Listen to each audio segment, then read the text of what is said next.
মাল নাই, এমন একটি অতিরিক্ত অংশকে সুদ বলে। মাসালা দৃষ্টান্ত হিসেবে বলি, একজন মানুষের কাছ থেকে 1000 টাকা কর্জ নিল, তাহলে এই শর্তে সে কর্জ নিল যে আমি এই টাকাগুলা তোমার 1 মাস পরে পরিশোধ করব। তাহলে 1 মাস পরে তো সে 1000 নিচে 1000 দিবে। কিন্তু এখানে যদি একটি শর্ত জড়িয়ে দেওয়া হয় যে 1000 টাকা 1 মাস পরে দিলে তুমি 1200 টাকা দিতে হবে,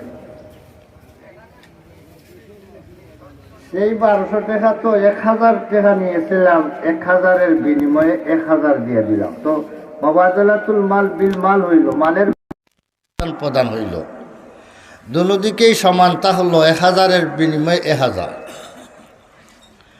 কিন্তু এখন যে 200 টাকা আপনার অতিরিক্ত দিতে হইল, তার কোনো বিনিময় নাই, কোনো মাল তার মোকাবেলায় নাই, কোনো মালের বিনিময়ে তো এই 200 টাকা দেওয়া হইতেছে না, বরং সময়ের বিনিময়ে যে 1 মাস তুমি রাখলায়, এটার দ্বারা উপকৃত হইলায় 1 মাস, তাই তুমি 1 মাস পরে এটা দেওয়ার কারণে উপকৃত হও না হও, গড়ে নিয়ে রাখলেও দিতে হবে।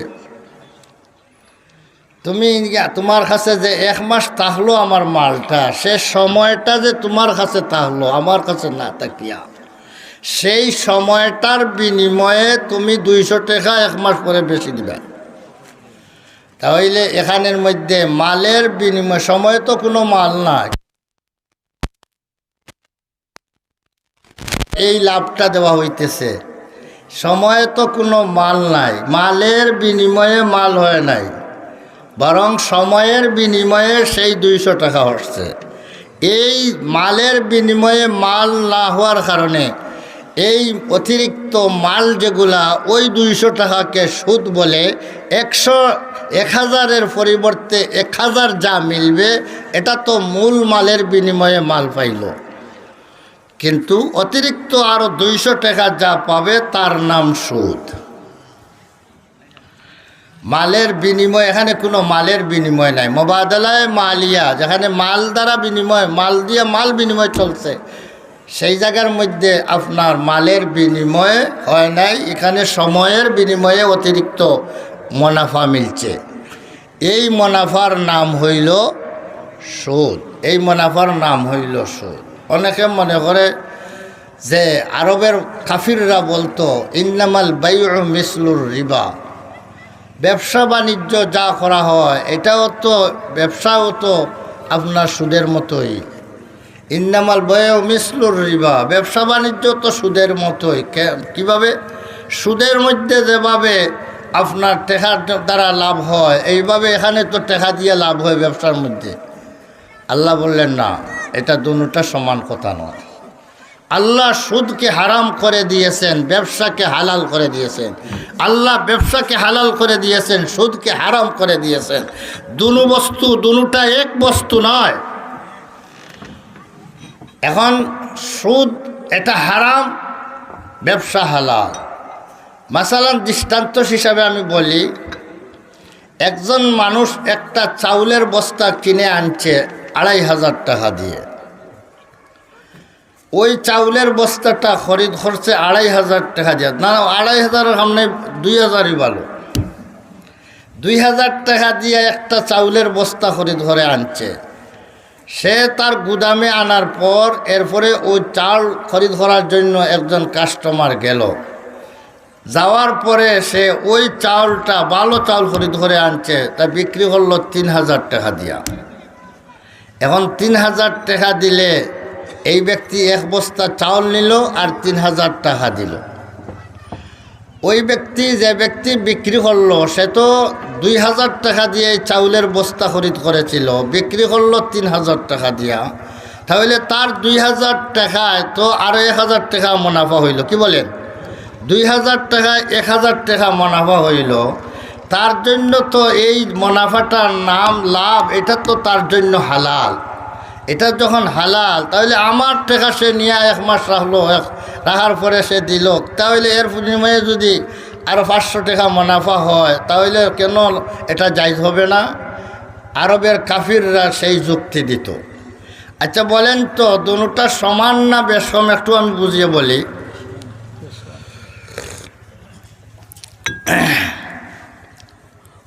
চাউল বিক্রি খরিদ করছে 2000 টাকা দিয়া বস্তা, খরিদ বিক্রি করছে 3000 টাকা দিয়া।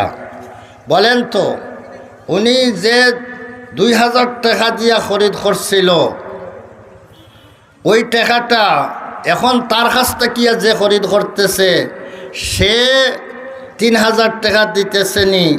সে তার কাছ থেকে, যার কাছ থেকে যে তার কাছ থেকে খরিদ করছে, তার কাছ থেকে তো সে খরিদ করে নাই। বিক্রি করতেছে যার কাছে, তার কাছ থেকে তো খরিদ করে নাই, বরং এখন তার হাত থেকে নিতেছে আর ওজনে খরিদ করিয়া। তাহলে যে খরিদ করিয়া নিতেছে সে তো টাকার বিনিময়ে টাকা 3000 দেয় নাই। কিসের বিনিময়ে 3000 দিতেছে? বলেন টাকার বিনিময়ে। বলে উনি 2000 টাকা দিয়ে খরিদ করছে, তাই তোমার টাকার বিনিময়ে আমি 3000 দিলাম। এইবার না, এক বস্তা চাউলের বিনিময়ে দিতেছে। চাউলের বিনিময়ে, মালের বিনিময়ে দিতেছে 1000 টাকা, দেলি 3000 দিতেছে চাউলের বিনিময়ে। মাজনের কাছে আসার পরে তার হিসাব নিকাশ করতে গিয়া 1000 টাকা লাভ বাহির হইবে। কিন্তু এই লাভটা টাকার বিনিময়ে হয় নাই, বরং চাউলের বিনিময়ে তার কাছ থেকে লাভটা পাইছে। আর যেখানের মধ্যে 2000 খরচ দিলে, 1 বছর পরে দিলে 3000 টাকা দিতে হয় যদি, তাহলে ওই টাকার বিনিময়ে 2000 তো দিবেন, আরও 1000 টাকা আপনার দিয়ে 3000 দিতে হবে। এই যে লাভটা হইল, এটা কিসের বিনিময়ে? টাকার বিনিময়ে না। টাকা তো 2000-এর বিনিময়ে 2000 পাইলেন, এটা বিনিময় তো 2000-এ হইল। এখন যেটা পাইলেন এটা সময়ের বিনিময়ে। এই যে 1 বছর পরে আপনি দিলেন, তার জন্য আপনি 1000 টাকা অতিরিক্ত দিতে হইল। সেই 1000 টাকা চাউল খরিদ করে 1000 টাকা দেওয়া, আর করজ নেওয়ার পরে 1000 টাকা অতিরিক্ত দেওয়া, দুটোটা কি সমান ব্যাপার? এটা মালের বিনিময়ে, মাল খরিদ করতেছে 1000 টাকা বেশি দিয়া, এই জন্য সে মালের বদলা। আর আপনাকে 1000 টাকা, 2000-এর পরে আরও 1000 টাকা অতিরিক্ত দিতেছে আপনার সেই 2000-এর বিনিময়ে। 2000-এর বিনিময়ে 2000 পাওয়ার কথা, অতিরিক্ত 1000 পাওয়াটা সেটার নামই, এটার কোনো বিনিময়ে তো টাকা নাই, এর সামনে এর মোকাবেলার মধ্যে তো টাকা নাই। এই জন্য এটার নামই সুদ। আজকাল আমাদের সমাজের মধ্যে, আগে আমাদের দেশেও প্রচলন ছিল বেশি, টাকা একে অন্যকে খরচ দিত না, সুদে দিত। সুদখোর আমাদের গ্রামগঞ্জে অনেক বেশি ছিল। এখনও সুদখোর আছে, আপনার দেখবেন গেলে অনেক এলাকার মধ্যে। সুনামগঞ্জ এলাকায় যদি যান, দেখবেন সুদখোরের প্রথা। কেউ কাকে আপনার টাকা খরচ দেয় না, দিলেই কয়েক টাকা লাভ কত দিবে, আগে লাভ ঠিক করে। এভাবে কোনো এলাকাতে এখনও রয়ে গেছে, মুসলমানদের ভিতরে এই অবস্থা এখনও রয়ে গেছে। তবে ব্যাংকের মধ্যে আমরা টাকা রাখি, ব্যাংকের মধ্যে টাকাগুলা রাখলাম, আর ব্যাংকের কাছ থেকে ওই টাকার বিনিময়ে টাকা আনার সময় এরপরে আরও অতিরিক্ত দিয়া দে। যে অতিরিক্তটা দিয়া দিল তার নামও সুদ। ব্যাংকের কাছে আপনি রাখলেন, আমানত রাখলেন, সেই আমানতের হেফাজতের জন্য, এরপরে আপনি ওই টাকাই আপনি আনবেন, অতিরিক্ত যা আনবেন তার নাম সুদ। এটার কোনো বিনিময় নাই, এইটার কোনো মোকাবেল নাই। এই জন্য সুদ খাওয়া আমাদের সমাজে এমনভাবে আম বলা হয়েছে, এর বিরুদ্ধে ওয়াজ করা মানা সমাজের বিরুদ্ধে ওয়াজ করা। এর অর্থ হবে গিয়ে আপনি তিতা ওয়াজ করতেছেন, এগুলা মজা লাগতেছে না, ভালো লাগতেছে না। সুদ খাওয়া এখন এত মজার জিনিস, তার নামও দিয়া দিছে ইন্টারেস্ট। খাইতে একটু ইন্টারেস্ট লাগবে। সুদ খাইতে মজা লাগার নামটাও দিছে ইন্টারেস্ট। বেরাদারান ইসলাম, সুদ খাওয়ার পরিণাম কি? সংক্ষেপে বলে দেয়, সুদ খাওয়ার পরিণাম হইল, যারা সুদ খাবে, নবী করিম সাল্লাম ফরমান, যদি কোনো মানুষে একটা দিরহম সুদ খায়, একটা দিরহম,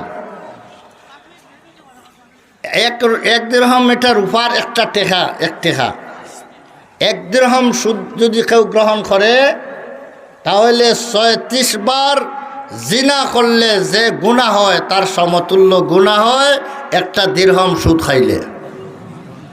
আমাদের সমাজে জিনাকুরকে ঘৃণার চোখে দেখে আর সুদকুরকে ইজ্জতের চোখে দেখে। সুদকুরকে ইজ্জতের চোখে দেখে আর জিনাকুরকে, অথচ সে একবার জিনা করছে আর হে ৩৬ বার একটা দিরহম একটা টাকা খাওয়ার কারণে ৩৬ বার তার নামায় আমালও জিনার গুনাহ লেখা হইতেছে। আরো একটি হাদিসে নবী করিম সাল্লাল্লাহু আলাইহি ওয়াসাল্লাম ফরমান, সুদ খাইলে ৭২টি গুনাহ লেখা হয়, ৭২ ধরনের গুনাহ লেখা হয়। এর মধ্যে সবচেয়ে নিম্নমানের গুনাহ হইল একজন ব্যক্তি তার মার সাথে যদি জিনা করে, তার জন্মদাতা মার সাথে যদি সে জিনা করে, তাহলে যে মারাত্মক গুনাহগার হবে এর সমপরিমাণ গুনাহ তার নামায় আমাল হইল এই সুদকুরের সর্বনিম্ন গুনাহ। এর উপরে ৭১টা গুনাহ, এর চেয়ে উপরে। এখন মনে করেন এই সুদ খাওয়াটা কত কঠিন ব্যাপার। এই জন্য হযরতে ওমর রাদিয়াল্লাহু তাআলা আনহু বলেন, দাউর রিবা ওয়ার রিবা, তোমরা সুদ খাওয়া থেকে তোমরা সুদ ছেড়ে দাও, সুদ খাওয়া ছেড়ে দাও। এর সাথে সাথে সুদ হওয়ার সন্দেহ আছে যে মালের মধ্যে, সুদ হওয়ার সন্দেহ আছে যে মালের মধ্যে, সেই মালকেও তোমরা ছেড়ে দাও। সাধারণ ব্যাংকগুলার মধ্যে যে মুনাফা দেয় এইগুলা সরাসরি সুদ, আর ইসলামী ব্যাংকগুলার মধ্যে যেগুলা মুনাফা দেয় এগুলা রিবা, এটা সুদের সন্দেহ। তাদের লেনদেন এখনো পরিপূর্ণ ইসলামী কানুন মতো লেনদেন করতে পারে না ইসলামী ব্যাংকগুলা। এই জন্য তাদের থেকে যে মুনাফাটা পাওয়া যায় সেটা সরাসরি সুদ না হইলেও কোনোটা সন্দেহ রূপের রিবা। ওমর রাদিয়াল্লাহু বলেছেন, তোমরা রিবা ছাড়ো এবং রিবাকেও ছাড়ো। রিবা মানা সুদ, রিবা মানা সন্দেহ। যেটার সন্দেহ রিবা, সুদের সন্দেহ, হারামের সন্দেহ যে মালের মধ্যে আছে সেই মালকে তরক করো, খাওয়া ছাড়ো। আমাদের সমাজে এখন একটা বড় বেমার হয়ে গেছে, ক্ষেত খামার করতে মানুষ আগ্রহী নাই। ক্ষেত করিয়া লাভ নাই, তো এগুলো অনেক খরচটা চলে যায়। আর এর চেয়ে জমিন বিক্রি করিয়া ব্যাংকে রাখি দিব, ইসলামী ব্যাংকে রাখি দিব, আর মাসে মাসে একটা মুনাফা আসবে। 1 কোটি টাকা যদি রাখি দিয়ে যাকিয়া তাহলে সারা বছর খাইতে পারবো, খালি মুনাফা উঠাইয়া। মুনাফা খাইতেছেন ইসলামী ব্যাংক বলেন আর সরকারি ব্যাংক বলেন, যে ব্যাংক বলেন না কেন, সরকারি ব্যাংকের এগুলা সরাসরি সুদ আর ইসলামী ব্যাংকের এগুলা সুদের সন্দেহ। এই জন্য সবটি হারাম। এর চেয়ে ক্ষেত করে খাইলে ভালো খাইলেন, আপনি হালাল খাইলেন নে, হালাল রিজেকের ব্যবস্থা হইল নে, কষ্ট বেশ হইল নে, কষ্ট বেশ করলে হইলেও আপনার হালাল রিজেকের ব্যবস্থা হইত। বেরাদারান ইসলাম, এই বিষয়ে আমি আর লম্বা না করিয়া আরও একটা বিষয় আমাদের সমাজে, এটা হল ঘুষ। বিষয়টা দুইটা বিষয় আলোচনা করলে দীর্ঘ 4-6 ঘন্টার দরকার। আমার তো হাতেও সেই সময় নাই, আপনাদেরও শোনার এত সময় নেই। এই জন্য আমি সংক্ষেপে দুটা বিষয়ের উপরে আলোকপাত করতে চাই। ঘুষ কাকে বলে? ঘুষ এখন আমাদের সমাজে ঘুষ এটা একটা সামাজিকভাবে বৈধতা পেয়ে গেছে। জেলা সুদ যেভাবে সামাজিকভাবে এটা বৈধ হয়ে গেছে, এইভাবে ঘুষগুলাও সামাজিকভাবে বৈধতা পেয়ে গেছে। এখন ঘুষ দেওয়া কোনো আইব রয়ে নাই, এটার নাম বালমানসি হয়ে গেছে। তার নাম বালমানসি, তার নাম চাফানি, তার নাম ঘুষের নাম চাফানি হয়ে গেছে। এখন তো ভালমানসি হয়ে গেছে, এখন ঘুষ এটা সামাজিকভাবে আপনার সমাজের মধ্যে এটা গ্রহণযোগ্যতা লাভ করেছে। কোনো একটা সেক্টর নাই সরকারি, যে সরকারি সেক্টরের মধ্যে ঘুষ না দিয়ে আপনি বাঁচিয়ে আসতে পারবেন, এমন কোনো বিষয় নাই। আপনার কোনো একটা কাজের জন্য গেলেই কিছু না কিছু আপনি ঘুষ দিয়ে আসতে হবে, না হইলে মাসকে মাস বছরকে বছর আপনার ফাইল খালি জায়গায় এক টেবুলে থাকবে। আমাদের এই ঘুষটা এখন সামাজিকতা লাভ করেছে, সামাজিকভাবে মঞ্জুর হয়ে গেছে। আমাদের নেতাকর্মীরাও, নেতারা, বড় বড় নেতারাও তাকে বৈধতা দিয়ে দিছে। আমাদের আবুল মাল সাহেব ছিলেন অর্থমন্ত্রী, আল্লাহ ওনাকে মাফ করুক। আবুল মাল সাহেব বলেছিলেন, এটা হইল উন্নত দেশগুলোর মধ্যে ঘুষ, আমাদের দেশে তো ঘুষ বলে, আমার উন্নত দেশগুলোর মধ্যে এইগুলার মধ্যে হইল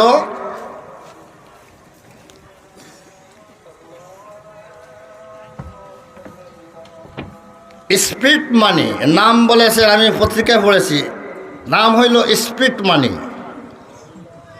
যে মানিয়ে কাজের স্পিড বাড়াইয়া দে,